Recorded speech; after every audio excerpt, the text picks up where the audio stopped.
America আবারও প্রমাণ করল তারা বন্ধু নয় বরং বেঈমান। সিরিয়ার বুকে ইসরায়েল যে দ্বিতীয় ইসরায়েল বা কুর্দি রাষ্ট্র গড়ার স্বপ্ন দেখেছিল তা আজ নতুন সিরিয়ার মাটিতে কবর রচিত হল। বাশার আল আসাদের পতনের পর সবাই ভেবেছিল সিরিয়ায় বিশৃঙ্খলা হবে, কিন্তু মধ্যপ্রাচ্যের রাজনীতির গ্র্যান্ডমাস্টার রিসেপ তাইয়েপ এরদোয়ানের এক চালে ধূলিসাৎ হয়ে গেল পশ্চিমা বিশ্বের কোটি কোটি ডলারের প্রজেক্ট। একটি গুলিও না ছুড়ে কোনো রক্তপাত ছাড়াই তুরস্কের সীমান্তে ইসরায়েলি ও মার্কিন স্বার্থ রক্ষাকারী বাহিনী এসডিএফ আজ দামেস্কের নতুন শাসক জোলানি সরকারের কাছে নিঃশর্ত আত্মসমর্পণ করতে বাধ্য হয়েছে। তেলক্ষেত্র, বাঁধ, সীমান্ত ক্রসিং সব এখন নতুন বিপ্লবীদের দখলে। কুর্দিরা ভেবেছিল আমেরিকা তাদের বাঁচাবে, কিন্তু ওয়াশিংটন তাদের ছুঁড়ে ফেলে দিয়েছে ব্যবহৃত টিস্যু পেপারের মতো। আসাদের পতনের পর যে গ্রেটার ইসরায়েল গড়ার স্বপ্ন তেল আবিব দেখেছিল তা আজ জোলানির উত্থানে চিরতরে দাফন হয়ে গেল। দামেস্ক এখন স্বাধীন, আর আঙ্কারার বিজয় নিশান উড়ছে পুরো অঞ্চল জুড়ে। তবে প্রশ্ন হল, একটি গুলি না ছুড়েও কিভাবে এরদোয়ান আমেরিকার পোষা এই বিশাল কুর্দি বাহিনীকে তাদের চিরশত্রু জোলানি সরকারের কাছে আত্মসমর্পণে বাধ্য করলেন? আসাদের পতনের পর কুর্দিরা যে স্বায়ত্তশাসনের স্বপ্ন দেখছিল, তেল আর গ্যাস ক্ষেত্র হাতছাড়া হওয়ার পর তা কি এখন দুঃস্বপ্নে পরিণত হল? আমেরিকা কেন চুপচাপ দাঁড়িয়ে দেখল তাদের সবচেয়ে বিশ্বস্ত প্রক্সি বাহিনীর পতন? এটিকে মধ্যপ্রাচ্যের অন্য দেশগুলোর জন্য কোনো আসনি সংকেত? দামেস্কে জোলানির উত্থান এবং এসডিএফের পতনের সাথে সাথে কি ইসরায়েলের গ্রেটার ইসরায়েল বা নীল নদ থেকে ফোরাত নদী পর্যন্ত ইহুদি রাষ্ট্র গড়ার স্বপ্ন চিরতরে ধূলিসাৎ হয়ে গেল? 50,000 আইএস বন্দির দায়িত্ব এখন জোলানির নতুন সরকারের হাতে। তুরস্কের সমর্থনে গঠিত নতুন সরকার কি পারবে এই চ্যালেঞ্জ সামলাতে? প্রথমে আসা যাক তুরস্কের প্রেসিডেন্ট এরদোয়ানের সেই ঐতিহাসিক বিজয়ের দিকে। আসাদের পতনের পর সিরিয়ার সমীকরণ বদলে গিয়েছিল, কিন্তু এরদোয়ান জানতেন আসল খেলা তখনও বাকি। বছরের পর বছর ধরে তুরস্ক বলে আসছিল সিরিয়ার সীমান্তে তারা কোনো সন্ত্রাসী রাষ্ট্র বা পিকেকের ঘাঁটি মেনে নেবে না। আসাদের পতনের পর জোলানি যখন দামেস্কের মসনদে বসলেন, তখন কুর্দি মিলিশিয়া বা এসডিএফ আতঙ্কিত হয়ে পড়ল, কারণ জোলানি এবং তার বিপ্লবী সরকার কুর্দি বিচ্ছিন্নতাবাদীদের ঘোর বিরোধী। ইসরায়েল এবং আমেরিকা চেয়েছিল আসাদের পতনের সুযোগে কুর্দিদের দিয়ে সিরিয়াকে ভাগ করতে, কিন্তু এরদোয়ানের কূটনৈতিক চাপে আমেরিকা পিছু হটতে বাধ্য হয়। রয়টার্সের রিপোর্ট বলছে, কুর্দিরা যখন দেখল তুর্কি বাহিনী উত্তর দিক থেকে এবং জোলানির বিপ্লবী বাহিনী দক্ষিণ দিক থেকে তাদের ঘিরে ফেলছে, তখন তাদের সামনে আর কোনো পথ খোলা ছিল না। অবশেষে বাধ্য হয়ে জোলানি সরকারের সাথে যে চুক্তি করেছে তা আসলে কোনো চুক্তি নয়, তা হল নিঃশর্ত আত্মসমর্পণ। এ চুক্তির ফলে কুর্দিদের হাতে থাকা বিশাল তেলক্ষেত্র, যা ছিল তাদের আয়ের মূল উৎস, তা এখন নতুন সিরিয়ান সরকারের হাতে। রাক্কার বিদ্যুৎ কেন্দ্র, সীমান্তের চেকপোস্ট এবং আইসিস বন্দীদের কারাগার সবকিছু নিয়ন্ত্রণ এখন জোলানির বাহিনীর হাতে। তুরস্কের জন্য এটি একটি বিশাল স্বস্তি এবং কৌশলগত বিজয়, কারণ জোলানি সরকার তুরস্কের মিত্র এবং তারা সিরিয়ার অখণ্ডতায় বিশ্বাসী। আজ কুর্দি স্বায়ত্তশাসন বা সেমি অটোনোমাস রিজিয়ন পুরোপুরি বিলুপ্ত। এরদোয়ান প্রমাণ করলেন আসাদ হটাও বা কুর্দি হটাও সবই তার পরিকল্পনা মাফিক হয়েছে। তবে এই আত্মসমর্পণের পেছনের আসল গল্পটা হলিউড থ্রিলারের চেয়েও রোমহর্ষক। কিভাবে এত শক্তিশালী একটি বাহিনী এক রাতে হাঁটু গেড়ে বসল?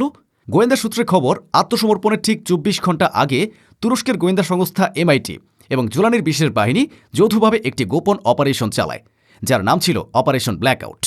কুর্দিদের শক্তির মূল উৎস ছিল দায়ের আল জোরের আল ওমর এবং তানাক তেলক্ষেত্র। এই তেল বিক্রি করেই তারা তাদের বিশাল সেনাবাহিনীর বেতন দিত এবং ইসরায়েলের সাথে গোপন বাণিজ্য চালাত। তুরস্ক জানত বাঘকে মারতে হলে আগে তার খাবার বন্ধ করতে হবে। তুরস্কের ভলকান এবং আকিঞ্চি ড্রোনগুলো এসডিএফের সাপ্লাই চেইন বা রসদ সরবরাহের রাস্তাগুলো এক নিমিষেই ধ্বংস করে দেয়। একই সময়ে দক্ষিণ দিক থেকে জোলানির দুর্ধর্ষ ইঙ্গি মাসি বা শক ট্রুপস ঝটিকা অভিযান চালিয়ে তেলক্ষেত্রগুলো ঘিরে ফেলে। এসডিএফ কমান্ডাররা যখন পেন্টাগন এবং সেন্ট কমে একের পর এক জরুরি কল করছিল, তখন ওপাশ থেকে কেবল যান্ত্রিক নীরবতা ভেসে আসছিল। মার্কিন বিমান সহায়তা ছাড়া কুর্দিরা খোলা মরুভূমিতে ছিল তুরস্কের ড্রোনের কাছে সহজ শিকার বা সিটিং ডাক। সবচেয়ে বড় আঘাতটি আসে যখন হাসাকাহ প্রদেশের এসডিএফের যোগাযোগ ব্যবস্থা সম্পূর্ণ জ্যাম করে দেয়া হয়। নিজেদের ইউনিটের সাথে যোগাযোগ বিচ্ছিন্ন হয়ে পড়ে কুর্দিরা। তাদের সামনে দুটি পথ খোলা ছিল, হয় জোলানির বাহিনীর হাতে নিশ্চিত মৃত্যু, অথবা নিঃশর্ত আত্মসমর্পণ করে প্রাণে বেঁচে যাওয়া। তেলক্ষেত্র হাতছাড়া হওয়ার অর্থ ছিল এসডিএফের অর্থনীতির মেরুদণ্ড ভেঙে যাওয়া। যে টাকার জোরে তারা এতদিন স্বায়ত্তশাসনের স্বপ্ন দেখছিল, সেই তেলের কুয়াগুলো যখন জোলানির পতাকায় ছিয়ে গেল, তখনই তারা বুঝল খেলা শেষ। ইসরায়েলি মোসাদ এজেন্টরা, যারা এতদিন এই অঞ্চলে ছদ্মবেশে কাজ করছিল, তারা পরিস্থিতির ভয়াবহতা বুঝে রাতের আধারে জর্ডান সীমান্ত দিয়ে পালিয়ে যায়। তেল আবিবের চোখ ও কান উভয়ই অন্ধ হয়ে যায় এক রাতেই। এবার আসা যাক আমেরিকার নগ্ন বেইমানির গল্পে। এসডিএফ কমান্ডাররা ভেবেছিল আসাদের পতনের পর আমেরিকা তাদের জোলানি সরকারের হাত থেকে রক্ষা করবে এবং একটি স্বাধীন রাষ্ট্র উপহার দেবে। এসডিএফ কমান্ডাররা প্রকাশ্যে আমেরিকার কাছে সাহায্য চেয়েছিল। তারা বলেছিল, আমরা আপনাদের হয়ে আইসিসের বিরুদ্ধে লড়ছি, এখন জোলানির ইসলামী সরকারের হাতে আমাদের ছেড়ে দেবেন না। কিন্তু ওয়াশিংটন থেকে উত্তর এলো নীরবতা। আমেরিকা এই মুহূর্তটিকে বলছে ইনফ্লেকশন পয়েন্ট। এর সোজা অর্থ হলো আসাদ নেই, তাই আমাদের আর তোমাদের দরকার নেই। আমেরিকা বরাবরই কুর্দিদের ব্যবহার করেছে দাবার গুটি হিসাবে। যখন আসাদকে দুর্বল করার প্রয়োজন ছিল তখন তাদের অস্ত্র দিয়েছে, আর আজ যখন দামেস্ক তাদের নিয়ন্ত্রণের বাইরে থাকা জোলানি সরকারের ক্ষমতায়, তখন তুরস্কের সাথে আমেরিকার সম্পর্ক টানাপোড়েনের মধ্য দিয়ে যাচ্ছে। তখন তারা কুর্দিদের বলির পাঠা বানিয়ে দিল। জোলানি সরকার স্পষ্ট জানিয়ে দিয়েছে সিরিয়ায় কোনো বিদেশি প্রক্সি থাকবে না, আর আমেরিকা সে বাস্তবতা মেনে নিয়ে চুপচাপ প্রস্থান করেছে। আজ কুর্দিরা নিঃস্ব, রিক্ত এবং অপমানিত। তারা এখন বুঝতে পারছে আমেরিকার বন্ধুত্ব মানেই হল প্রয়োজনে ব্যবহার করো এবং কাজ শেষে ছুঁড়ে ফেলে দাও। এই পুরো ঘটনার সবচেয়ে বড় পরাজিত পক্ষ হল ইসরায়েল। তেল আবিবের দীর্ঘদিনের স্বপ্ন ছিল গ্রেটার ইসরায়েল প্রতিষ্ঠা করা। আসাদের পতনের পর তারা ভেবেছিল সিরিয়া দুর্বল হয়ে পড়বে এবং তারা এসডিএফকে দিয়ে একটি বাফার জোন তৈরি করবে। কিন্তু জোলানির উত্থান ইসরায়েলের সেই স্বপ্নে জল ঢেলে দিয়েছে। জোলানি সরকার আসাদের চেয়েও অনেক বেশি ইসরায়েল বিরোধী এবং ফিলিস্তিনপন্থী। এসডিএফ ছিল ইসরায়েলের গোপন মিত্র। কুর্দিদের নিয়ন্ত্রণ থাকা তেল ক্ষেত্রগুলো থেকে তেল পাচার হতো ইসরায়েলে। কিন্তু জোলানি সরকার ক্ষমতা নেয়ার পর সেই সাপ্লাই চেইন পুরোপুরি বন্ধ করে দিয়েছে। সিরিয়ার অখণ্ডতা ফিরে আসার অর্থ হল ইসরায়েলের সীমান্তে এখন আর কোনো বন্ধু মিলিশিয়া নেই। আছে তুরস্কের মিত্র এবং কঠোর ইসলামী অনুশাসনের অনুসারী জোলানি সরকার। রয়টার্সের তথ্য মতে দায়ের আল জোর এবং রাক্কার মতো কৌশলগত শহরগুলো হাতছাড়া হওয়ার পর কুর্দিদের আর কোনো বার্গেনিং পাওয়ার নেই। তারা এখন নতুন সিরিয়ান আর্মির অধীনে সাধারণ নাগরিক হিসেবে বসবাস করবে, অর্থাৎ স্বাধীন কুর্দি বাহিনী বা ইসরায়েলি প্রক্সির অস্তিত্ব আজ থেকে বিলুপ্ত। ইসরায়েল চেয়েছিল তুরস্ককে ব্যস্ত রাখতে, কিন্তু এখন তুরস্ক এবং নতুন সিরিয়া একজোট। এরদোয়ান এখন তার পুরো মনোযোগ দিতে পারবেন গাজা এবং ফিলিস্তিনের দিকে। এটি নেতানিয়াহুর জন্য এক মহা বিপদ। তবে এই বিজয়ের মধ্যেও লুকিয়ে আছে এক ভবিষ্যতের চ্যালেঞ্জ। জোলানি সরকার এখন নিয়ন্ত্রণ নিয়েছে সেই সব কারাগারের যেখানে আটক আছে 50,000-এর বেশি আইসিস যোদ্ধা এবং তাদের পরিবার। কুর্দিরা এতদিন আমেরিকার টাকায় এই কারাগারগুলো পাহারা দিত। প্রশ্ন উঠেছে, নতুন বিপ্লবী সরকার কি পারবে এই বিশাল সংখ্যক বন্দীকে সামলাতে, নাকি তারা এদের সাধারণ ক্ষমা ঘোষণা করে নিজেদের দলে ফিরিয়ে নেবে? পশ্চিমা মিডিয়া আশঙ্কা করছে জোলানি হয়তো এই বন্দীদের ব্যবহার করে ভবিষ্যতে কোনো নতুন সমীকরণ তৈরি করবেন। তবে তুরস্কের এখানে একটি বড় ভূমিকা আছে।